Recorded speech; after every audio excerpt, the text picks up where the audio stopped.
네, 매주 월요일에는 신장남매로 여러분들 찾아뵙고 있습니다. 오늘도 어김없이 신인규 변호사, 장현미 변호사 두 분 나오셨습니다. 어서 오십시오. 안녕하세요. 네, 안녕하세요. 네, 오늘 오시자마자 책 한 권을 들고 오셨습니다. 네. 이쪽으로 해야 되나? 대망론. 책을 쓰셨어요, 신 변호사님. 아니, 제목이 아니 그 바쁜 가운데 네. 또 언제 또 이렇게 책을 쓰셨어, 진짜. 아니 근데 공저기 때문에 제 분량은 네. 적은데 우리 공저. 훌륭하신 김용남 전 의원님과 예. 김종대 전 의원님, 그리고 박영식 앵커님하고 예. 넷이서 쓴 건데 짱짱한. 사실 대안과 희망을 논하다의 준말이 대망론입니다. 그래서 대안과 희망을 누군가는 이야기를 좀 해야 되는데 네. 최근에 이제 내란 겪고 파명 겪고 또 대한민국 정치를 바라보면서 많은 국민들께서 내란 진압 다 동의하시면서도 네. 그럼 그 다음에 어느 방향으로 갈 거냐도 또 논의를 해야 되지 않겠습니까? 그래서 그 부분에 관한 책이다 이렇게 봐주시면 될 것 같습니다. 진짜 적기에 책을 딱 내셔가지고 요걸 가지고 이제 그 사회대개혁 나가야 되지 않을까? 4개 분야 경제, 안보, 정치, 언론 이렇게 네 분야를 진짜 중요한 분야다. 저는 참고로 정치입니다. 제일 중요한 파트를 또 그렇습니다. 맡았네요. 끝에 있습니다. 네. 자, 하여간 이 많이들 사서 보시면 좋을 것 같고요. 그리고 이어서 저희도 광고 소개하고 가겠습니다. 오늘 첫 번째 소개해드릴 광고는 셀티아이라는 상품입니다. 셀티아이 유산균이에요. 앞에 있는 건데요. 베이비 거네. 예. 셀티아이 유산균은 건강기능식품 전문기업인 셀로닉스가 연구개발하고 18년간 꾸준히 사랑받고 있는 대한민국 대표 유산균입니다. 세계보건기구에서 정의하는 유산균은 충분한 양으로 건강상 이익을 주는 살아있는 미생물이다. 이렇게 규정을 하고 있는데요. 셀티아이 유산균은 원료부터 배송까지 전 과정을 냉장으로 관리하고 있습니다. 이거 쉽지 않은데 그렇죠. 냉장 관리 어떻게 가능한지 모르겠는데 이중 보호 포장으로 먹기 직전, 드시기 직전까지 보호하는 살아있는 유산균입니다. 셀러닉스 집계 기준에 따르면 2024년 1년간 모두 66만 개의 셀티아이가 소비자를 만났다고 합니다. 굉장히 많이 팔린 상품이네요. 그리고 올해 3월 기준으로 네이버 리뷰 평점 4.9점. 높네요. 대한민국 대표 유산균인데 요거를 네이버에서 셀티아이 검색해서 보시면 굉장히 많은 분들이 내돈내산 후기가 보실 수 있다고 합니다. 아기들도 어린 학생들도 또 어른들도 특히 임산부들까지 연령에 맞게 이게 딱 연령별로 필요한 유산균을 딱 이렇게 맞춤형으로 준비를 하신 것 같습니다. 지금 네이버에서 화장실이 즐겁게 변한 찐 후기 확인하시고 선택하시면 좋을 것 같습니다. 여러분들의 화장실 타임도 즐겁게 바꿔드린다고 하는데요. 셀티아이 한번 드셔보시면 좋을 것 같습니다. 사실은 정말. 유산균 좋은 거는 제가 너무 아무리 강조해도 지나침이 없다. 유산균은 아마 다들 드실 거예요. 근데 이게 장까지 살아서 가느냐 얼마나. 그러니까 냉장 보관이 되게 중요하고 저 아이 키울 때도 아이가 이제 변비 맞아요. 때가 되게 많은데 아기 때. 어른이 먹는 유산균을 먹일 수가 없어요. 근데 여긴 딱 맞춤형으로 베이비 어린이용이 별도로 있으니까 아이 키우시는 분들 혹시 아이가 변비 때문에 고생하면 좋을 것 같습니다. 맞아요. 특히 어린 아기들 이제 딱 태어났는데 처음에 막 그렇게 힘들어 애를 처음 딱 낳으면 녹색변이 나오잖아요. 그렇거든요. 맞아요. 전 아직 잘 몰랐어요. 녹색변이 나오는데 우리는 처음에 얘가 왜 초록색 놀래가지고 간호사 부르고 막 그랬잖아요. 그랬던 적이 있습니다. 이제 점점 크면 유산균과 함께 건강한 아이 육아. 가끔 제 이름을 신인규가 아니라 신인균이라고 부르는 분들이 많아요.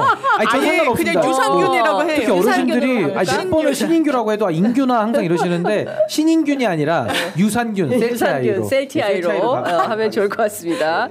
자, 두 번째 소개해드릴 광고는 인터넷 비교원입니다. 무조건 써야 하는 인터넷 휴대폰 정수기 렌탈. 의외로 매월 나가는 요금 때문에 부담되시는 분들이 많으신데요. 이런 분들의 부담을 줄여드리기 위해서 인터넷 비교원이 최대 128만 원의 혜택을 드리고 있습니다. 인터넷 TV 신규 가입 시 최대 48만 원, 휴대폰 가입 시 최대 50만 원, 그리고 정수기 렌탈 시 최대 30만 원, 쓰던 폰 그대로 통신사만 변경해도 최대 30만 원의 혜택을 돌려드리고 있습니다. 인터넷 비교원은 23년간 현금 사은품 누적 983억 원 이상, 누적 가입자 60만 명 이상이고요. 서울보증보험 8억 원 이상 보험에 가입되어 있는 튼튼한 법인 기업입니다. 그래서 안심하고 가입하셔도 될 것 같고요. 그동안 정보를 정말 철두철미하게 관리를 해서 단 한 건의 보안 사고도 없었다고 합니다. 어차피 인터넷은 모든 회사가 비슷비슷하기 때문에 혜택만 챙기시면 되는데요. 지원금이 타사보다 적다 이러면 차액의 150%를 보장해드리는 비교원 보장제도 현재 실시하고 있습니다. 나는 현금은 별로야 라고 하시는 분들께는 55인치 삼성 텔레비전으로 선택하셔서 받으실 수 있게 사은품도 준비해 놓았습니다. 지금 1670-2571, 1670-2571로 전화 주시거나 네이버에서 인터넷 비교원 검색하시고 상담 신청하시면 되겠습니다. 인터넷 바꾸실 때 안 됐습니까? 그러니까요. 지금 간 걸 보니까 더 된 것 같다는 생각이 들고. 좀 따져봐야 됩니다. 놓칠 수가 있어요. 왜냐하면 은근히 매달 나가는데 돈이 제대로 이게 산정이 되고 있나 좀 불안한 부분이 있거든요. 점검도 못 받아봐. 예, 우리가 너무 바빠가지고 이런 거 잘 챙겨보지 못하고 줄줄 셀 수 있어요. 맞아요. 줄줄 셀 수 있는데 진짜 이번 기회에 한번 챙겨보면 좋을 것 같습니다. 자, 본격적으로 정치토론 해보도록 하겠습니다. 어제 첫 번째 TV 토론 있었는데요. 어떻게들 보셨습니까? 저는 솔직히 압도적이었다고 생각합니다. 압도적이었어요. 이재명 대표가 제일 국민들이 원하는 대통령상에 가깝다고 생각했습니다.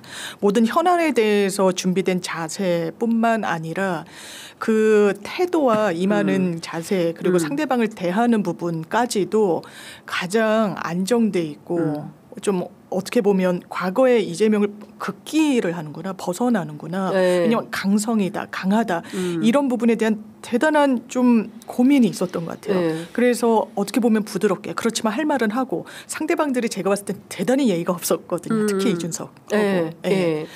그래서 제가 느낀 이준석 후보는 토론에 능한 사람이 아니었구나. 말싸움에 능한 사람이었구나. 말싸움에 능한 왜냐하면 사람. 어떻게든 꼬투리를 잡고 막 이 부분이 저는 자기한테도 실전 포인트일 텐데 아직까지 거기까지는 미치지 못했구나 이런 생각이 들었고 여러 이슈에 대해서 이제 김문수 후보는 과거에 갇혀 있구나 6.25 얘기하고 6.25 얘기할 수 있습니다만 저 깜짝 놀랐어요. 저도 약간 놀랐고 그리고 원전 이제 민주당에서는 이 어떤 믹스 체제 이런 걸 얘기하면서 그 대안을 얘기할 때 원자폭탄이 떨어져도 원전이 안전하다라는 정말 이거는 사실 상식에 반하고 원전 설계 자체가 원자폭탄까지 감내하라고 돼 있진 않는 건데 이런 분한테 이런 사람한테 과연 대한민국 맡길 수 있나 이런 생각이 많이 들었어요. 저도 원전이 가장 안전하다 그러니까 이재명 후보가 그럼 후쿠시마 원전 사고는 체르노빌은 어떻게 또 말을 점점점 하던데 하여간 그런 대목이 특히 이제 이준석 후보가 상당히 예의가 없었다. 말싸움에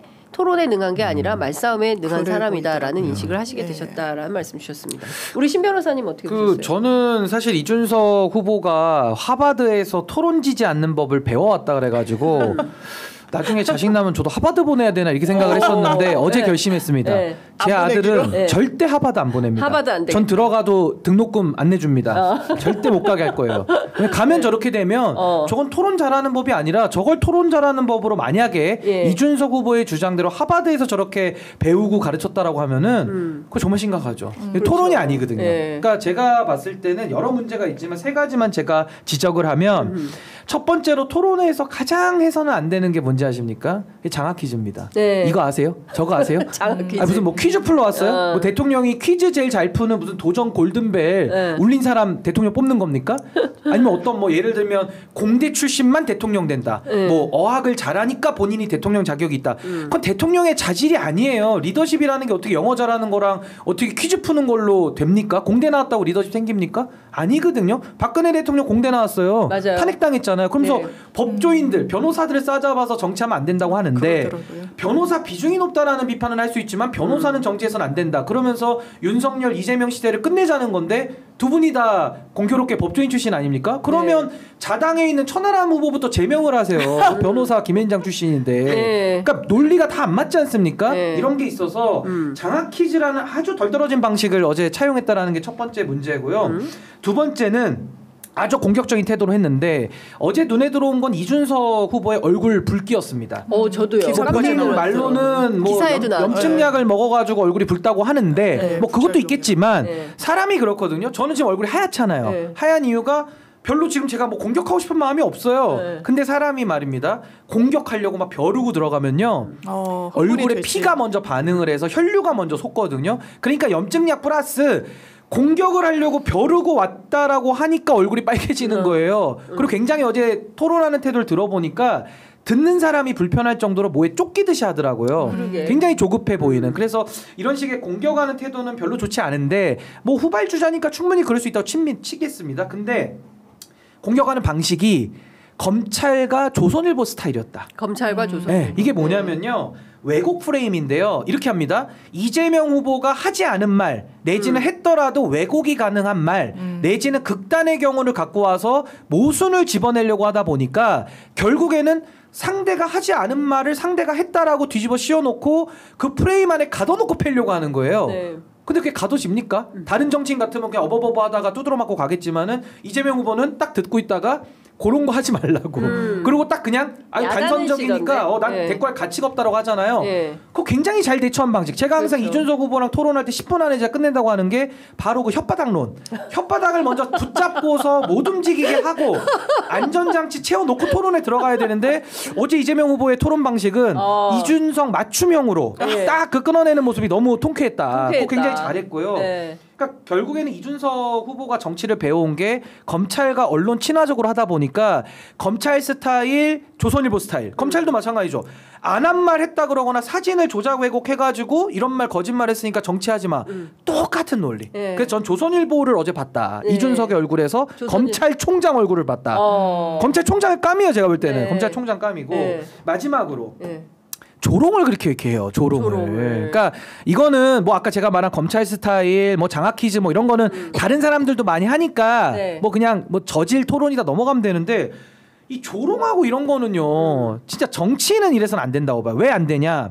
일반인들은 조롱하기도 합니다. 그걸 뭐 풍자로 볼 수도 있고 해요. 근데 정치인이 조롱을 하면요 반드시 필연적으로 지지자들 간에는 혐오를 낳습니다. 그렇죠. 조롱을 넣으면요 아웃풋으로 혐오가 나와요. 그러니까 이준석은 항상 이러거든요. 내가 혐오한 거 있으면 갖고 오라 그래요. 없지. 혐오한 게 없죠. 근데 조롱을 하면요 지지자들이 다니면서 혐오합니다. 그걸 이제 갈라치기라고 우리가 말하는 그렇죠. 거거든요. 그러니까 우리가 갈라치기 비판하면은 또 이준석의 화법으로는 도망가지만 조롱의 언어를 어떻게 부정합니까? 어제 조롱을 많이 했고 그거는 누가 컷으로 잘라서 붙여놔도 한 10분은 나올 것만큼 많이 했어요. 그러니까 그런 식의 정치 행태는 그건 저도 마찬가지고 어떤 정치인들도 해서는 안 된다. 네. 그러면 조롱은 반드시 혐오를 낳습니다. 그건 반드시 피해야 되는 거예요. 맞습니다. 저도 어제 보면서 세상에 대통령 하겠다고 나선 사람의 품격, 인성 이게 이제 우리 국민들이 지쳤어요. 갈라치기 하고 진영으로 나눠서 이제 제가 전국을 다니면서 현장 취재를 하고 있지 않습니까? 현장에서 평범한 시민들을 만나보면 제일 먼저 하시는 말씀이 고르게 공평하게 잘 사는 나라가 만들어져야 된다라는 말씀하시고요. 그리고 두 번째는 당이 어떠면 어때? 사람이 중요하지. 그 사람이 도대체가 어떤 사람인지 그리고 무슨 정치를 하겠다는 건지 그 컨텐츠를 보고 결정을 하겠다고 말씀하시는 분들이 굉장히 많아요. 댐댐이랑 컨텐츠. 그렇습니다. 두 개가 중요한 거예요. 그 두 개가 제일 중요한 거예요. 대통령 후보를 보는 그러니까 가장 중요한 선결 조건인데 거기에 부합하지가 않는 겁니다. 그리고 저는 그 왜곡이라는 게 도가 지나쳤다. 그러니까 어제 그 소위 국민의힘의 젊은 정치인 그리고 이준석 후보도 마찬가지고 커피값 120원. 저도요. 커피 원료 원가 120원. 이걸로 뭔가 좀 해보려고 한 거예요. 그러니까 대파 사건을 떠올리면서 그걸 하려고 한 거예요. 맞아요. 대파 875원을 하려고 했던 거 차이는 대파는 우리가 매일 사 먹는 건데 원두를 사는 사람은 많지 않거든요. 아니 그리고 제가 와닿질 않는 거지. 자료를 찾아보니까 원가가 120원인지 그 정도 수준이 굉장히 원가가 싸다라는 것은 알려져 있어요. 근데 이게 이제 인건비, 그렇죠. 임대료가 문제인 거죠. 임대료가 제일 크죠. 임대료가 그렇죠. 엄청나게 큰 거고 그다음에 뭐 매장 운영하려면 여러 가지 경비들이 들어가는 거예요. 그리고 이제 좋은 원두를 뭐 다양하게 구매하고 그러니까 원두가 중요한 게 아니라 그 커피를 마시는 장소도 중요하고 맞습니다. 인테리어도 중요하고 뭐 서빙도 중요하고 이런 거잖아요. 그다음에 이제 홍보비나 그렇죠. 뭐 앱에서 이용하는 수수료 이제 이런 문제가 그렇죠. 또 있는 건데 맞습니다. 이재명 후보는 그 얘기를 한 게 아니잖아요. 계곡 정비하는 얘기를 하면서 커피 얘기를 예로 들고 백숙 얘기를 든 건데 그걸 딱 떼가지고 그게 조선일보 스타일. 그러니까 딱 떼가지고 왜 원두값을 120원이라 해서 실물 경제도 모르는 사람이라는 프레임을 씌우려고 하니까 이재명 후보가 그냥 한마디로 그냥 킬해버리니까 그러니까. 대과할 값어치가 없는 거예요. 네. 상종할 필요가 없는 제가 거죠. 재밌는 포인트는 그 정도로 만약에 이게 5월 17일부터예요. 그러면 그 토, 일, 월, 사흘이거든요. 네, 네. 이제 사흘째 이런 프레임이 이어지면 이게 먹히는 시절이 있었어요. 그쵸. 보수 언론 뭐 종편들이 나와가지고 매일 얘기하면서 아마 이게 2022년 2021년인가? 2022년이죠. 네, 예. 22년 대선 때 같았으면 이게 먹혔을 거예요. 그리고 대서특필 됐을 겁니다. 그런데 제가 오늘 아침 조간을 보니까 대단히 중립적으로 쓰고 있고 이 자체에 그러니까 이 컨텍스트가 뭔지를 맞아요. 이 맥락을 이미 다 알고 있어요. 그러니까 국민들이 속아 넘어가지 않는 거예요. 근데 맞아요. 여전히 국민의힘의 젊은 정치인들하고 이준석 후보는 그 프레임을 가지고 그러니까요. 예. 장난을 하려고 한다. 근데 이제 국민들은 다 알아요. 알아요. 예, 너희들이 그렇게 해도 안 통해. 이걸 딱 하는데 여전히 그렇게. 그게 왜 그러냐면요. 정보가 지금은 다 유통돼서 그래요. 맞아요. 그렇습니다. 과거에는 정치인들이 정보를 통제하면서 본인들이 야합과 술수를 마음껏 썼거든요. 또 그게 먹혔어요. 네. 그게 이제 불과 15년 전 이준석 후보가 아마 정치를 처음 배울 때 아마 그렇게 했을 텐데 지금은 시대가 다 공개가 돼서 이재명 후보 그 발언 저도 풀 영상 찾아봐서 들었습니다. 그렇구나. 아니 그 유세한 거 다 카메라들이 찍기 때문에 그러니까요. 앞뒤로 돌려보면 그 얘기가 나와 있어요. 네. 또 쇼츠로 따신 분들도 있고 아니 들어보면 아는 얘기인데 그걸 굳이 안 듣고 나와가지고 120원이라고 했잖아. 경제 모르잖아. 그 얘기를 하려고 하는 거니까 국민들 입장에서는 아니 경제도 모르는 사람이 왜 경제를 잘 아는 분한테 모른다고 하느냐. 네. 오히려 역풍이 불죠. 역풍이 부는 겁니다. 그러니까 저는 이제 그런 식의 프레임으로는 안 통한다. 그리고 이제 국민들이 앞서 이제 신 변호사님 찾아보듯이 원문을 다 찾아서 읽어보시거든요. 그렇기 때문에 원문 찾아서 읽어보고 영상 들어보시고. 다 찾아보고 그리고 나서 판단하기 맞아요. 때문에 이제 그런 식의 정치는 안 통하는 시대가 됐어요. 그리고 어제 보니까 권영국 변호사가 네. 상당히 의표를 찌르는 말씀들을 또 네, 많이 하시더라고요. 시원하더라고요. 예, 시원시원하게. 거의 이거 내란숙의 윤석열 지지받아가서 나오니까 기쁩니까? 사퇴하라고. 이런 얘기를 사실은 국민들이 하고 싶었던 얘기예요. 정말. 그 사퇴해라 당신. 무슨 자격으로 대통령 선거를 나오느냐. 이제 이런 얘기들이 상당히 소구력이 있는 거였다. 그러니까 국민들이 보고 싶은 그런 얘기가 나왔는데 이준석 후보의 태도도 그렇고 내용도 그렇고. 내용 근데 젊은데 가장 젊은 건 맞아요. 가장 젊은 후보인데. 젊은데 가장 검찰스럽고 가장 조선일보스럽고 정말 가장 구태정치스러운 화법을 어제 썼기 때문에 네. 예를 들면 이럴 수는 있습니다. 내가 어제 하니까 이재명 후보가 말도 못해 아무 말도 못해 내가 다 이겼어라고 생각할 수 있는데 네. 유명한 말 있죠. 전투에서 이기고 전쟁에서 졌다. 전 이준석 후보가 좀 새겨들어야 될 이야기 아니냐. 네. 그렇게 됩니다. 네, 그렇습니다. 그리고 어제 그 김문수 후보는 어떻게 보셨어요? 김문수 후보 잠깐 이제 네. 우리 장 변호사님 말씀하셨는데 신 변호사님은 김문수 후보는 좀 안쓰럽던데 저는 보면서. 그러니까 저기에 서서 막 또 시간도 길잖아요. 저도 막 2시간 서 있으면 다리 아프거든요. 네. 2시간씩 서서 자기가 잘 알지도 못하는 내용들을 막 질문 받으니까 읽긴 읽는데 네. 토론이라는 거는 서로 대화를 해야 되잖아요. 예. 그러니까 우리도 종이 보고는 하지만 종이 보고는 흐름만 알지 우리가 대화할 때는 언제 줄줄 읽습니까? 그럼 편의점이 재미가 없어지잖아요. 그렇죠. 예. 그러니까 토론을 좀 잘 살렸어야 되는데 아무래도 전 김문수 후보의 한계가 어제는 좀 명확하게 뭐 정치 현업을 경기지사 때 이후에 지금 떠난 지 10년 가까이 되신 분이잖아요. 그러니까 아무래도 옛날의 감을 좀 많이 잃으셨던 거 아닌가? 네. 굉장히 좀 힘겨워 보였습니다. 힘겨워 보였어요. 힘겨워 보였다. 네. 예, 그리고 내용상으로도 저는 너무 그러니까 이런 거예요. 그 지난번에 이제 내란 뺐습니다.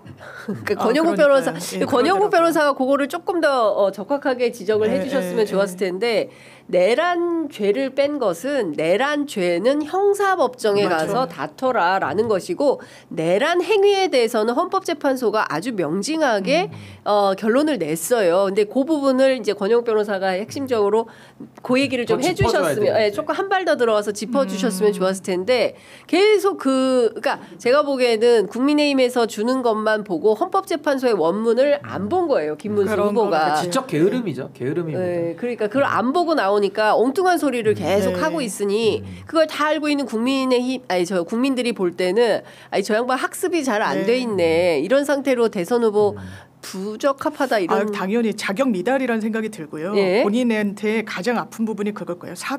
한다고 하면서 사과인데 사과 아닌 것 같이 움직이고 있잖아요. 어떻게든 표는 얻어야 되겠는데 계엄은 국민들이 다 반대하고 내란이라고 이미 평가가 내려지고 있는데 짐을 받으면 그러니까 물러서려고 얼버무리는 거예요. 헌재에서 내란죄 뺀 거 아니었어? 이거 내란죄가 완전히 됐다라고 할 수는 없잖아. 아니요, 이거 거짓인 거죠. 지금 이제 내란죄로 형사재판을 받고 있습니다만 그땐 반헌법적이라고 마침표를 찍은 거예요. 법률적으로. 이거에 대해서 얼버무리려고 했을 때 이 사람은 끝까지 어제는 경제 파트였습니다만 앞으로는 뭐 사회, 정치 계속 환기되고 질문이 나올 텐데 그때마다 얼버무리면 그거 표 득에 도움이 될까요? 전혀 안 될 거다. 본인이 그리고 노동부 장관이었는데 어떻게 그렇게 반노동적인 얘기를 하고 굉장히 현안에 대해서 준비되어 있지 않고 과거에 본인까지도 부정하면서 미래로 나아갈 준비가 전혀 되지 않은 그냥 이 상황 자체에서 본인이 뭐랄까요? 워낙에 장외에서 정치 영역 밖에서 낭인으로 있었던 시간도 적지가 않았다 보니까 그냥 대단히 준비가 소홀했구나 이런 생각이 들었습니다. 그러니까 저는 어제 토론을 보면서 이 내란은 아직 안 끝났구나. 그리고 내란이 어떤 형태로 연장되려고 하는지가 저는 보였어요. 그러니까 어제 보니까 김문수 후보하고 이준석 후보가 팀워크를 맞춰가지고, 그러더라고요. 김문수 그렇죠 협공을 하는데 이준석 후보의 태도 내용을 그 토론 내용을 좀 종합을 해보면 일단은 김문수 후보한테는 질문을 하는데, 그러니까 질문의 내용이 어떤 거냐면. 당신 이런 거 잘 모르지. 그러니까 이를테면 이런 거예요. 국민의힘의 당원 당규에 기본소득. 그러니까 평소에 기본소득 어떻게 생각하십니까? 이제 물어보고 뭐 본인이 반대 입장이라고 하니까 국민의힘 당원 당규에 그 기본소득 있는데 어떻게 할 거냐니까 몰랐는데 논의해보고 없애겠다고 이런 식인 거예요. 그러니까 이제 보면 보수 유권자들이 보기에는 저 사람 바보구나 이제 이런 생각을 하게 만드는 거죠. 그러니까 보수에서 지지해야 되는 사람은 김문수가 아니라 나 이준석이야. 이 프레임을 만들고 한편으로는 이재명 후보를 향해서는 말도 안 되는 그 프레임을 가둬놓고 여기는 아니니까 나를 지지해. 내가 미래 세대야. 제가 제일 그랬던 것은 마지막에 아까 이제 하버드 말씀을 하셨는데 상계동에 신혼부부가 있었다. 그 신혼부부가 블라블라 해가지고 서사를 만드는 거죠. 서사를 만들어서 너희도 이준석이 될 수가 있어. 너무 오만해 보여요.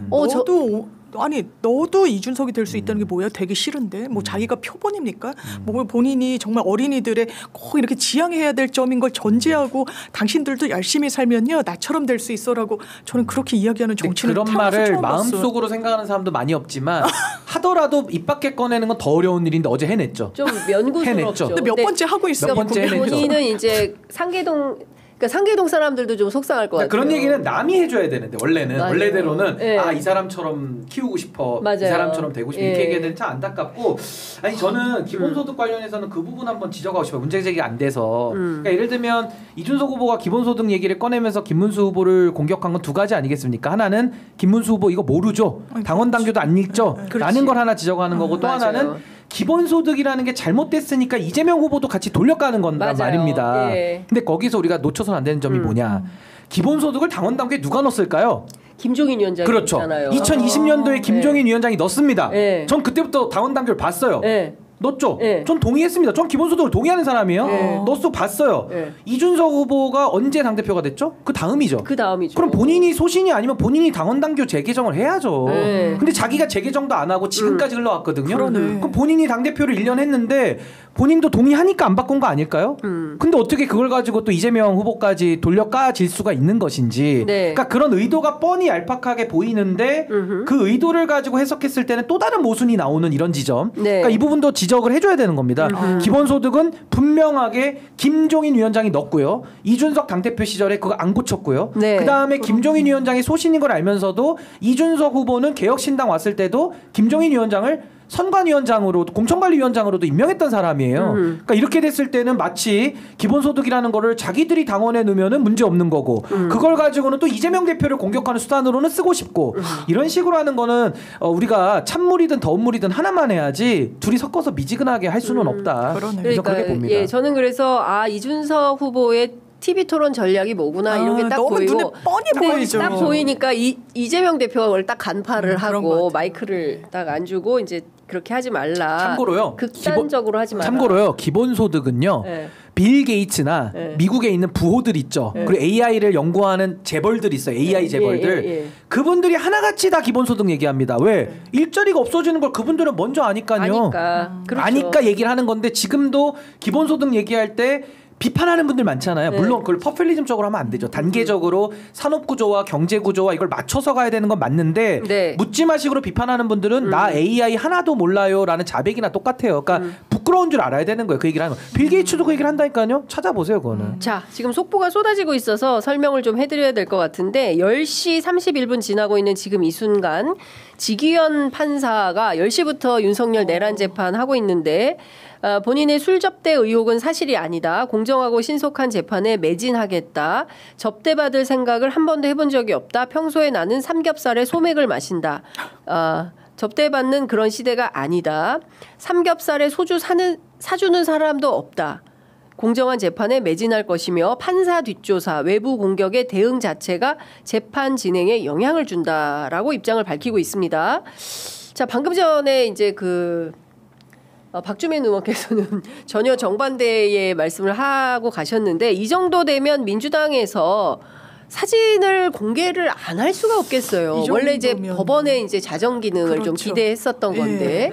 왜냐하면 사진이 있다라고 했고 거기에는 대단히 선명하게 들어있다라고 했고 그래서 먼저 이제 사람들이 착석하지 않은 술집 사진을 공개했던 건데 저는 이것도 모르겠어요. 오늘 재판 그 윤석열 씨 재판에 앞서서 본인 신변에 대해서 얘기를 한 거예요.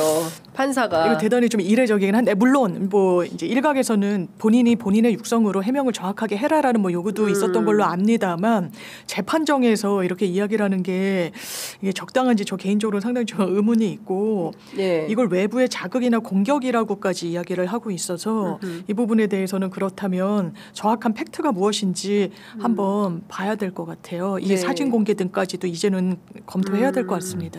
그러니까 사실 그동안은 이 문제에 대해서 민주당의 스탠스는 이랬던 것 같아요. 굳이 이걸 가지고 선거 복판에 그리고 또 내란 재판에 뭐 이런 거 영향을 주고 싶지 않으니 법원 차원에서 자정 그러니까 감찰을 통해서 내부에서 정리를 해라. 그 굳이 해가지고 망신 주고 뭐 전 국민이 그 사진 다 볼 필요가 없지 않습니까? 이런 태도였는데 이제 지규현 판사가 뭐 이렇게 나온다고 한다면 민주당이 움직일 수밖에 없겠어요. 근데 저는 지규현 부장의 저런 이례적인 태도 전 정말 처음 보고요. 만약에 저도 내재적 접근을 해봐야 되니까 저로 생각을 해서 한번 대입을 해봤어요. 만약에 저에 대해서 누군가가 신인규도 룸사롱 갔지 접대받았지라고 할 수 있잖아요. 그럼 제가 어떻게 대응을 할까? 즉각적으로 아니 저는 진짜 간 적이 없기 때문에 누가 그런 얘기를 해도 이렇게 얘기할 것 같아요. 나 진짜 간 적이 없다. 사실 무근이다. 허위 사실이다. 다만 그거 퍼뜨린 사람들은 책임 물어야 될 거 아닙니까? 책임을 묻고 그 사람들에 대해 가지고는 끝까지 발본색원해서 책임 묻겠다. 그리고 책임 물으면 돼요. 법정에서 가리면 될 일 아니겠습니까? 근데 지금 지기현 부장판사는 민주당에서 얘기하신 분들에 대해 가지고 아무런 조치도 지금 못하고 있는 상황이고 변명을 하는데 뭐 갈 생각해 본 적도 없고 뭐 삼겹살 소주 얘기까지 나오는 걸 보면 입장이 너무 좀 자질구질하다라는 생각이 좀 들어요. 그것도 저걸 또 법정에서 그 얘기를 했다는 것도 좀 너무 이례적이기도 하고요. 그래서 저는 이제 이쯤 되면 민주당에서도 지금 사진을 갖고 있다라고 얘기는 하지 않았습니까? 그렇다면 국민들 앞에 이제 검증의 시간이다. 지기현 부장판사가 저 정도까지 아주 좀 없어 보이는 해명까지 지금 하고 있기 때문에 전 그렇게까지 처절하게 부정한다면은 민주당이 갖고 있는 걸 공개하고 국민의 판단 앞에 전 서야 되지 않을까라는 생각이 확실히 듭니다. 자, 10시 15분에 재판에 앞서서 지규현 부장판사가 월요일 사건 진행해야 되는데 재판 진행에 앞서서 한 말씀 드려야 될 것 같다. 여러분들께서 궁금해하실 것 같아서 그래서 이제 쭉 얘기를 했는데 핵심은 삼겹살에 소맥도 사주는 사람이 없다. 라는 겁니다. 그것도 이상하네. 가끔은 사줄 수는 있죠. 삼겹살 정도는 뭐 친구끼리. 그러니까 그만큼 본인이 굉장히 이제 그 엄격하고 도덕적인 사람이다. 그러니까 본인에 대한 음해다. 뭐 이제 이런 그 취지의 주장을 하는 걸로 보입니다. 이제 잠시 후에 제가 보기에는 이제 민주당에서 방금 전에 그 지규현 판사 입장이 나왔기 때문에 오전 중에 민주당에서 뭔가 이 입장이 나오지 않을까 싶은데요. 관련된 내용을 확보하신 분들이 여러분이에요. 제가 취재를 해보면. 그렇기 때문에 그리고 기자들도 취재하고 있고 단건이 아니라 여러 건인 걸로 알고 있어서 관련된 내용이 우후죽순으로 터져 나올 때 그때 어떻게 할지 그리고 이 정도 되면 대법원에서도 적극적으로 윤리감찰하지 않겠습니까? 당연하죠. 왜냐하면 가동할 수 있는 수단은 다 가동해가지고 실체 파악하겠다고 그랬어요. 이거는 사법부의 신뢰와 직결된 문제고요. 지금 보통 재판을 하고 있습니까? 아니요. 내란 수기의 재판을 하고 있어요. 근데 이런 의혹의 한복판에 서 있으면 사실 이게 진보 보수의 문제도 아니고 양측이 다 그 결과에 불복할 수밖에 없어 보여요. 만약에 윤석열 뭐 사형 무기 선고를 했다라고 하면 보수 쪽에서는 이것 봐라 이 의혹 제기에 그냥 무릎 꿇었네 막 이렇게 또 폄훼할 거란 말이에요. 반대도 마찬가지일 겁니다. 무슨 뭐 공소기각을 한다든지 뭐 수사권이 없니 뭐 이런 걸 하면 술집 다녀가지고 이 부분과 관련해서 덜미 잡혀서 이거 제대로 판단 못했구나. 그런 판사한테 이 중요한 판단을 맡기고 본인의 해명만 있는 거예요. 사진도 있고 제보자도 있다라고 하고 이런 속에서 자기가 아니라고 하면 있는 사실이 없어지는 건 아니잖아요. 물론 없는 사실이 있어지지도 않는 거지만 여기에 대해서는 빠른 실체 파악이 좀 필요해 보입니다. 그런데 여기 멘트 중에 이건 좀 많이 나간 것 같은 게 판사 뒷조사, 외부 공격이라고 좀 얘기를 하잖아요. 근데 이게 뒷조사인지 제본지를 어떻게 알고 단정을 이렇게 짓죠? 그러니까 보통 판사들은 사실관계 단정 잘 안 짓거든요. 밝혀질 때까지는 열어놓는 게 맞는데 이걸 딱 본인에 대한 의혹 제기를 뒷조사다. 뒷조사인지 제본지를 어떻게 압니까 본인이. 그러니까 이거는 좀 지기현 부장이 해명을 할 때 그냥 드라이하게 하면 될 것 같아요. 난 간 적이 진짜 없으면 없다. 그리고 그거 제기한 사람들 책임을 좀 물어야 된다고 봅니다. 만약에 간 적이 없는데 누가 사진도 있다고 거짓말까지 만들어서 지금 재판하는 판사한테 저런 문제 제기를 한다면 그거 발본색원 해야죠. 그건 말도 안 되는 거죠. 안 갔는데 그렇게 했다 그러면 전 국민이 나서서 그건 지기현 재판장의 억울함을 도와줄 거고 만약에 갔는데도 지금 저런 식의 해명을 했다면요.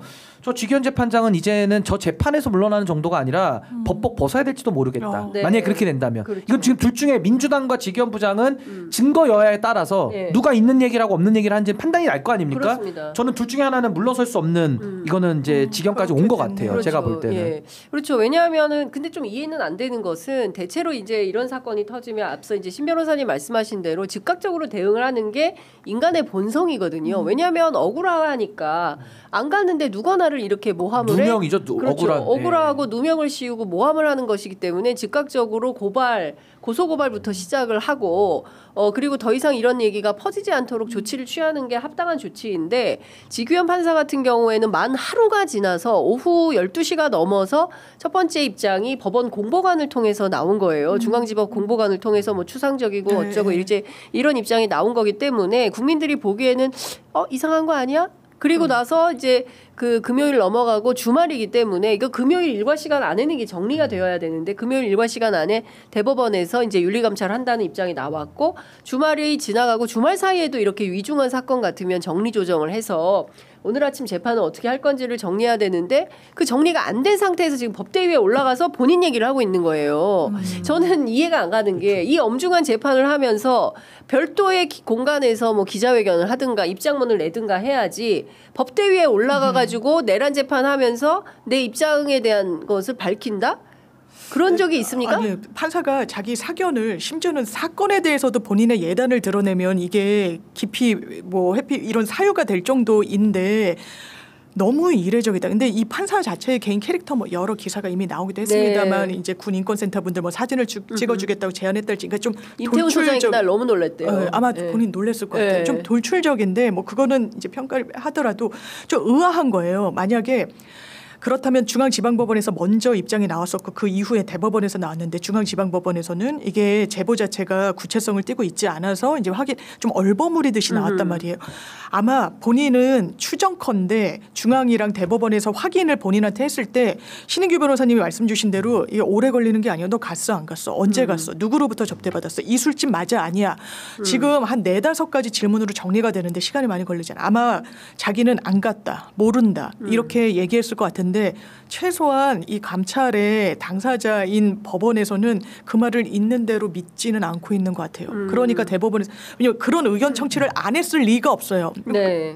당연하지만 제일 먼저 해야 되는 거고. 그렇죠. 당사자 그런데 확인. 가동할 수 있는 걸 모두 다 해서 우리는 어쨌든 파악해보겠다. 좀 판단해보겠다라는 입장이 나온 걸로 봐서는 이 입장이 법원 안에서도 전적으로 수용되고 있지는 않구나 이런 인상을 봤습니다. 아니 근데 네. 지금 법관들 대표회의가 지금 예정돼 네, 있잖아요. 26일로 알고 네. 있는데 아마 그 전에 이게 해결이 좀 돼야 될 것 같고 안 되면 이거 법관 전체 신뢰에도 악영향을 주니까 조희대 이후에 뭐 검찰은 심우정 네. 이후에 지금 지기현 케이스까지 이게 지금 사법불신에 아주 한복판에 있으니까 그렇습니다. 전 빠르게 정리돼야 되고 지기현 부장 입장에서도 본인이 안 간 거를 입증할 길은 없어요. 네. 그러니까 안 갔다라는 그 해명 자체가 너무 이례적인 건 제가 비판은 했지만은 안 간 걸 어떻게 입증합니까? 네. 그러니까 이거는 부재 증명은 불가능하기 때문에 빠르게 이쯤 되면 좀 민주당도 더 시간을 지체하면은 이건 아닌 것 같고요. 이쯤 되면은 빠르게 저는 공개를 해서 아니면 윤리감찰관실에다가 뭐 이미 자료를 넘겼는지는 모르겠습니다만은 저 정도까지 부인을 하면 저는 증거들을 내놓고 말하는 것이 순리에 맞다. 안 그러면 이대로 계속 공방만 할 수는 없어요.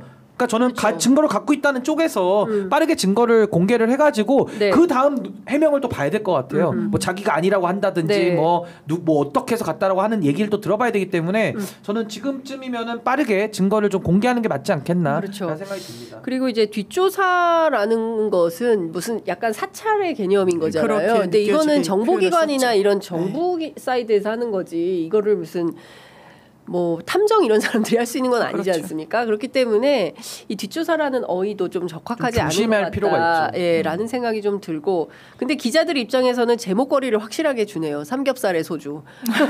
그러니까요. 네, 어쨌든 그 민주당에서 빠른 조치가 좀 필요해 보인다라는 것이고 이 상황에서는 뭐 방법이 없겠어요. 그냥 공개해서 상황을 조기에 종결하고 이 내란 재판이 정상적으로 가동될 수 있도록 하는 게 맞지 않겠나라는 생각이 좀 근데 듭니다. 만약에 사진이 안 나오면은 정말 이제 민주당이 이거는 부담을 다 받을 수밖에 없는 상황이 되는 거고요. 만약 없다 그러면. 근데 네. 있어서 공개를 했다 그러면은요.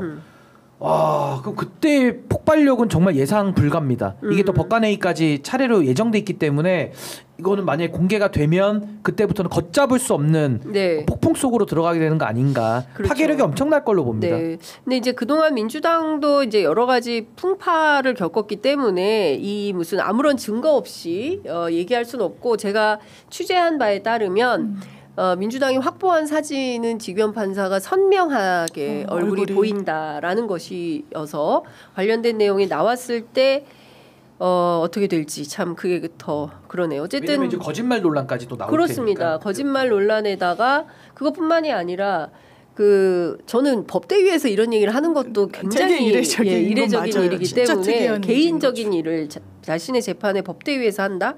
이것도 그러니까 이거잖아요. 팩트는 본인은 사실이 아니라고 완전 부정을 했고 삼겹살 소주 얘기까지 했기 때문에 네. 만약에 룸살롱에 가 있는 사진만 나와도 이거 완전한 거짓말이 되는 거예요. 네, 그렇죠. 간 적이 없다고 얘기를 하니까. 맞아요. 너무 이렇게 대비되는 처벌이니까. 네, 너무 본인이 지금 해명을 좀 이상하게 해가지고 네. 이거는 룸사롱에 있는 사진만 나오면 네. 그 위조 합성만 아니라면은 이거는 네. 뭐 거의 게임이 끝나는 단계 아닌가. 또 뭐 AI 위조 합성이다 이런 주장을 뭐 그런 얘기를 할 수도 있겠죠. 있겠네요. 자기가 아니라고 자기가 아니다 뭐 이렇게. 근데 이제 보면 알아요. 네. 그거 공개하면 다 압니다, 국민들이.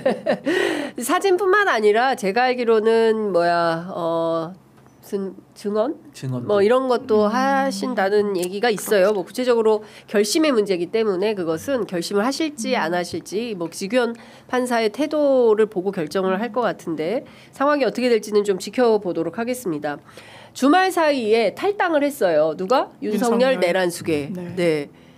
탈당이 맞습니까? 출당 제명이 맞습니까? 당연히 출당 제명해야죠. 네. 헌재에서 탄핵받아 마땅한 대통령이라고 판단 내린 거예요. 국민들은 어떻습니까? 중도층까지 갈 것도 없어요. 보수층에서도 탄핵은 맞다라고 하는 게 대단히 그 지표가 높다라고 나오고 있는데 그걸 부여잡고 어떻게 하겠다는 겁니까? 이건 국민에 대한 예의가 아니다. 그냥 윤석열의 그림자 안에 갇혀가지고 이도저도 못한다. 그러면서 당이 또 얼마나 혼란상을 보여줬습니까? 청년 정치인이라고 해서 김용태 비대위원장 막 출당시킬 것처럼 의기양양하게 처음에 얘기했어요. 마지막에 뭐라고 얘기했습니까? 이제 탈당, 출당 중요한 이슈가 아니라고 이야기를 해서 제가 정말 깜짝 놀랐어요. 그러는 사이에 국민의힘의 대변인은 이렇게 얘기하더라고요. 이거 당의 입장 아니다. 청년 비대위원장이 그냥 자기의 입장을 얘기한 거다라고 완전히 어떻게 보면 정치적으로 좀 폄훼를 하더라고요. 네. 이게 국민의힘의 현실인 거예요. 그러면서 김계리 변호사 같은 사람이 들어오면서 자유통일당이랑 분절하고 절연하겠다는 그 부분에 대해서 문제의식 세게 갖고 갖고 있다라는 식으로 이야기를 해요. 야, 이 당은 정말 답이 없구나. 홍준표 전 시장이 이야기한 대로 이게 그 키워드로 맞춰보면 다 설명이 되더라고요. 정치결사체도 아니고 이념 집단도 아닐 때, 이익 집단일 때는 이게 다 이해가 돼요. 이 사람들 108석이 다 PKTK에 자리 잡고 있고 대선을 이기거나 말거나 내 기득권 유지하기 위해서는 당권, 지방선거, 인사권, 예산권 휘두를 수 있는 대로 내 권한을 놓치지 않겠다라고 하면 이 상황이 다 이해가 돼요. 이런 사람들이에요. 그러니까 자당에서 이익 집단이라는 얘기가 나오는 거예요. 네. 예. 어떻게 보셨어요? 탈당. 그러니까 이게 탈당은 했는데 저는 사실 예상은 못했거든요. 저는 윤석열의 뻔뻔함에 비춰봤을 때는 끝까지 남아서 정말 뽀개는 거를 할 걸로 봤는데 예. 제 생각을 뛰어넘는 결행을 한 건 맞고요. 결국 그렇지만 효과만 놓고 보면 이거는 지금 당적을 갖고 있는 것보다 더 최악의 결과를 만든 것 같아요. 왜냐하면 그냥 탈당만 했거나 아니면 뭐 제명이 됐거나 출당이 됐으면은 제 예상이 틀린 게 되지만은 이건요 본인이 탈당을 하면서 동시에 김문수 지지 선언을 해버렸거든요. 네. 그러니까 윤석열 없는 윤석열 당을 만들어 버린 거예요. 그래서 어떻게 보면 탈당은 했지만 그 탈당으로 인한 정치적 효과 내지는 국민의힘과의 절연 이런 거는 전혀 담보되지 않는다. 그렇다면 저는 이 효과는 전혀 없고 오히려 국민들이 보시기에는 윤석열 없는 윤석열 당을 만들려고 했던 그런 꼼수에 대한 오히려 비판 여론, 역작용, 역효과만 더 많아지는 거 아닌가. 네. 저는 매우 잘못된 수라고 봅니다. 할 거면 제대로 해야죠. 예. 할 거면. 근데 참 다른 거 다 떠나서 전체주의 독재를 막고 자유민주주의와 법치주의를 지키기 위한 마지막 기회다. 저는 내란 속의 윤석열 씨가 어떻게 이런 선거 규정을 할 수가 있는 건지, 그러니까 이 사람의 인식은 대단히 그릇돼 있다. 네네. 본인이 전체주의를 하려고 했던 거 아닙니까? 맞습니다. 손바닥에 왕자 쓰고 나왔을 때 그때 우리 국민들이 알아봤어야 됐는데 그때는 워낙 진영이 치열하게 붙다 보니까 그냥 넘어간 거예요. 그래서 0.73% 표차로 당선이 됐고 당선되자마자 대통령실 이전부터 해서 얼마나 많은 논란을 2년 반 동안 급기야 비상계엄으로 스스로 이제 문을 닫고 내려온 당을 뽀갠 거 맞습니다. 맞아요. 국민의힘이 맞아요. 지금 무슨 공약 정당으로서 지켰어요. 쥐약 먹었기 때문에 포기해야 된다 그랬는데 제가 쥐약 먹으면 검증을 못했고 바퀴냐 바퀴벌레까지 들어봤지만 쥐약이냐 뭐 알약이냐 못 들어봤고 그거 못 들어봤고 근데 이제 어쨌든 윤석열 씨는 결국 본인 공약은 이행 중이죠 지금. 네, 포기하는 그렇죠. 일에 열심입니다. 네, 그러니까 지금 전체주의 독재를 하려고 했던 본인이 아무 문제의식이 없이 지금 법치주의, 자유민주주의를 해치고 있는 사람이 당사자잖아요. 그래서 지금 오늘 재판받고 있지 않습니까? 네. 예? 벌써 4번째 재판 받고 있는 거 아니에요? 그러니까 망상이란 이야기가 나오는 거예요. 예. 어떻게 자유민주주의 체제를 감히 그 입에 올립니까? 예. 12월 3일 대한민국의 아주 평온한 밤에 본인의 망상에 근거해서 이 전시사변에 준한다고 착오해서는 군을 보낸 거 아니에요. 거리로 시민들 앞에 선관위로 국회로. 네. 그러면서 어떻게 자유주의 민주주의 누가 허물었습니까? 본인이에요. 친위 쿠데타 하려고 했던 거 아닙니까? 무슨 계속 보수 유튜버들과 소통하고 이러면서 사실상 망상에 젖어서 대한민국을 너무너무 어렵게 만들었어요. 네. 경제를 그냥 바닥치게 만들었고 한미동맹 저 이제 국민의힘에서 입에 올릴 자격도 없다고 생각해요. 미국에 알렸다고 합니까? 아니요. 미국은 전혀 몰랐다는 거예요. 지금 남북 대치 상황인데 미군들 주둔하고 있는데 미국에 단 한마디도 하지 않고 그리고 참모들한테 전화했더니 전화를 씹은 거 아닙니까? 이러면서 지금도 한미동맹을 입에 올리고 체제전쟁이 맞습니다. 지금 체제전쟁이에요.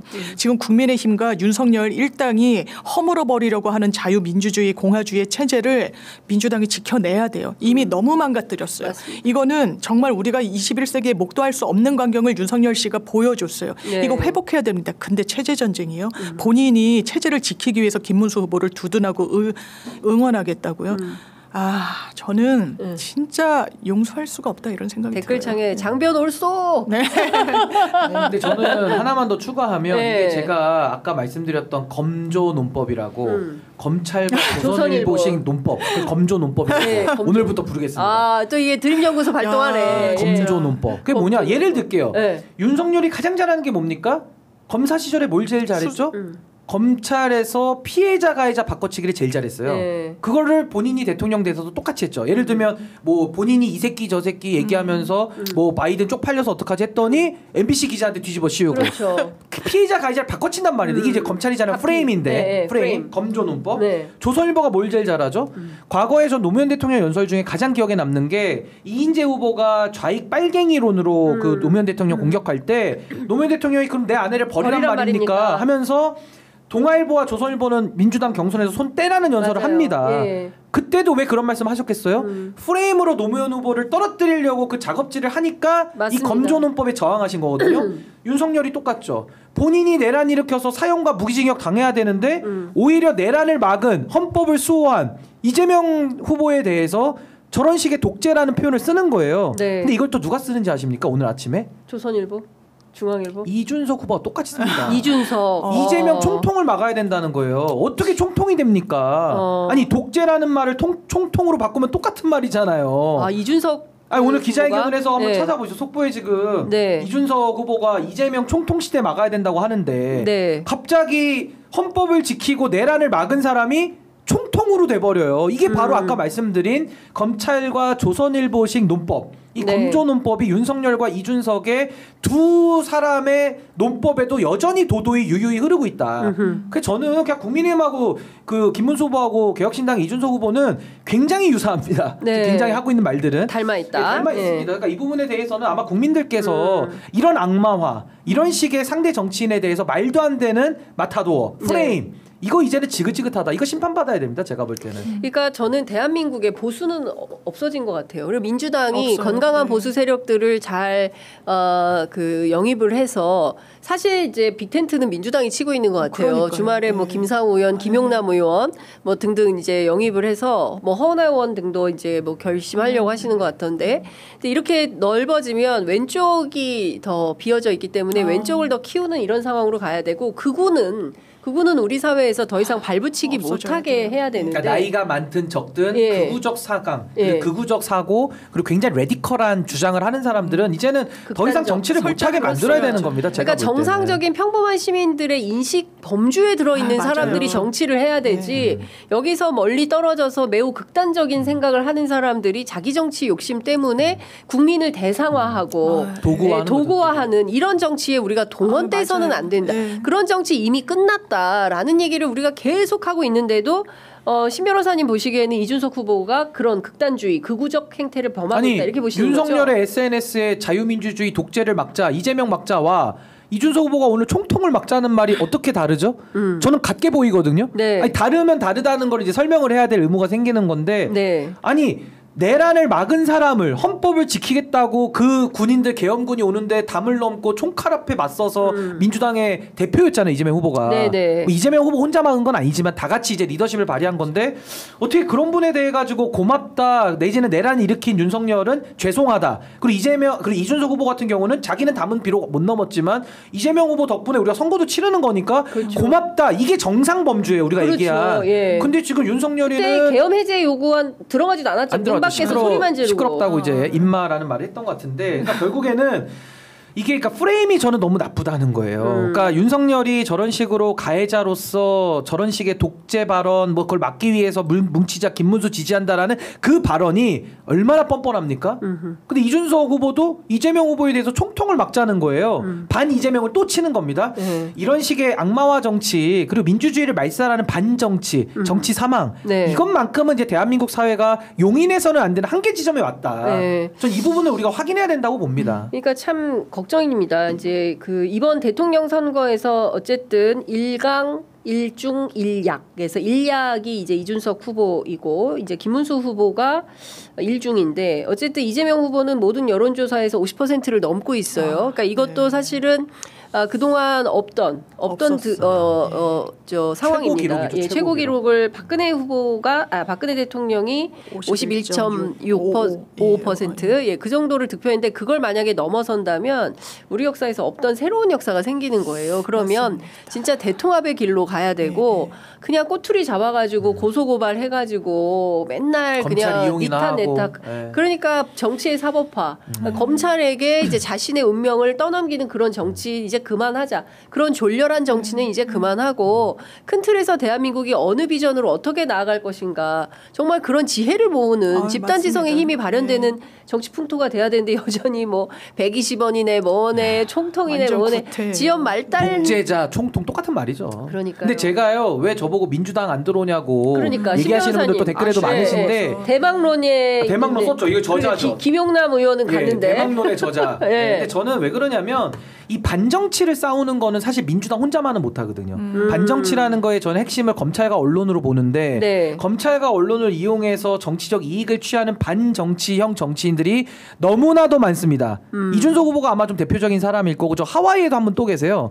홍준표라고 반정치의 상징. 근데 이런 반정치인들끼리 또 스크럼을 짜가지고 마치 본인들이 윤석열과 그 일당들을 비판하면서 마치 자기들을 정상인 척 가장하고 또 언론에서는 또 그런 정치인들이 워낙 말을 또 이렇게 반정치적으로 하다 보니까 많이 써주거든요. 그래서 저는 검찰과 언론과 반정치형 정치인의 삼각 카르텔을 뽀개야 된다. 전 그게 쥐약 먹었다고 봐요. 제 입장에서는 그 쥐약을 환수해야 돼 우리가. 그럼 민주당은 민주당의 역할이 분명히 있고 민주당이 못하는 부분도 분명히 있습니다. 제가 이걸 항상 산불에 비유하는데 민주당이 항공진화를 해야 되잖아요. 물을 퍼와서 산에 뿌립니다.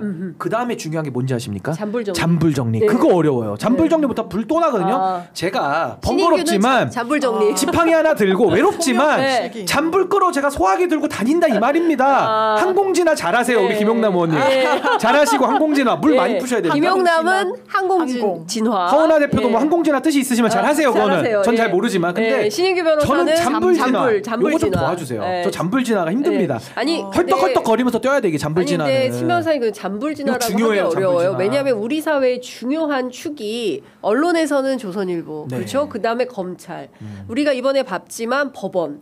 이 기득권 카르텔 거기다가 기재부 이게 다 연결이 돼 있어요. 이게 소위 얘기하는 대한민국의 기득권 카르텔이라는 게 있고 근데 그들의 꼭지점에 누가 있냐? 반정치형 정치인들이 있단 말입니다. 그게 핵심이에요. 그걸 꺼야 돼요. 자신들이 잔불을. 어떤 이 일종의 누가 말하지 않아도 자기들끼리 알아서 밀고 끌고 당겨주면서 이런 대한민국에서 정말 생성되지 말아야 되는 세력으로 생성이 되어 있는 거죠. 기득권 유지 방식인 거죠. 그렇습니다. 그렇게 살아왔어요. 근데 이걸 허무는 게 너무 싫은 거죠. 두렵고. 그렇기 때문에 막판까지 이렇게 저항을 하고 있는 것이다. 근데 웃긴 게 뭐냐면 파면을 이연타석 당했는데 거기에 다 직간접적으로 연루돼 있는 세력이거든요. 지금 말씀하신 뭐 언론이든 검찰이든 맞습니다. 또 반정치 정치인들. 아니 이준석 후보만 예를 들어도 박근혜 영입 키즈 아닙니까? 그렇죠. 박근혜 탄핵 이후에 윤석열 만들고 또 탄핵 당했으면 2연타 탄핵이잖아요. 근데 이걸 또 정권 넘겨가지고 3연타 탄핵을 우리가 또 볼 수는 없습니다. 3세판은 안 돼요. 그래서 제가 2판까지 했으니까 이제는 요 반정치의 그림이 거의 완성이 됐어요.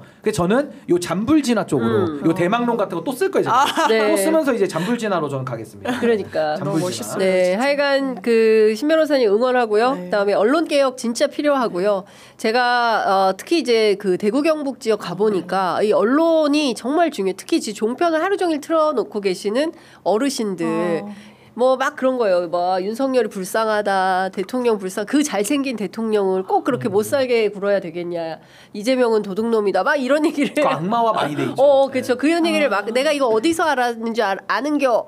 뭐 제가 TV에서 다 봤으면 뉴스로 다 봤다. 이렇게 얘기를 하세요. 그러니까 언론 개혁 진짜 중요합니다. 그리고 언론은 참 거짓 판단할 수 있는 능력이 있잖아요. 있죠. 왜냐하면 현장에서 취재를 하니까 이게 옳고 언론이. 그른 것인지 알 수 있지 않습니까? 그러면 자기 견해를 가지고 분명하게 써야 됩니다. 프란치스코 교황 말씀하셨잖아요. 고통 앞에 중립은 없다고. 맞아요. 근데 늘 그런 이상한 중립론을 내세우면서 기계적 균형이랍시고 말도 안 되는 주장을 마치 진실인 양 보도를 하고 있다. 이거 깨야 됩니다. 근데 그 국민을 속이는 겁니다. 그렇습니다. 불의와 기득권에도 중립이 없어요. 다 붙어 먹어요 거기에. 그렇죠. 그거 심판해야 됩니다. 근데 이제는요. 신인규 박수. 근데 이제는 여기 언론개혁도 나와 있어요. 제가 쓴 건 아니에요. 박영식 앵커가 쓰신 건데 뭐 제가 쓴 거랑 내용이 별 다르지 않습니다. 행동주의 저널리즘 다 나오는데 책 자랑하는 게 아니라 진짜 언론이 창이잖아요. 창이 안 보이거나 이끼 같은 게 많이 끼면 국민들이 똑바로 못 보는 겁니다. 오히려 오히려 왜곡되고 굴절됩니다. 근데 저는 우리 취재 편의점이나 뉴미디어 시대가 되면서 이번 탄핵은 사실 뉴미디어의 승리거든요. 결국 국민의 승리입니다. 뉴미디어를 누가 키웠습니까? 국민들이 키워주신 거예요. 지금 키워주시고 계십니다. 네, 지금도 키우고 계시고. 근데 네. 이런 언론들이 더 잘 되면 저 기득권의 아성이요. 전 멀지 않았다고 봐요. 그래서 제가 잔불 정리 빨리 좀 끝내겠습니다. 빨리. 신인규 변호사가 빨리 잔불 정리할 수 있게 도와드려야 될 것 같고. 한 손에 지팡이, 한 손에 소화기. 너무 힘들어요. 두 개를 동시에 들어야 돼서 너무 힘들다. 네, 응원해 주시고요. 저희 취재 편의점도 함께 응원해 주시면 정말 감사할 것 같습니다.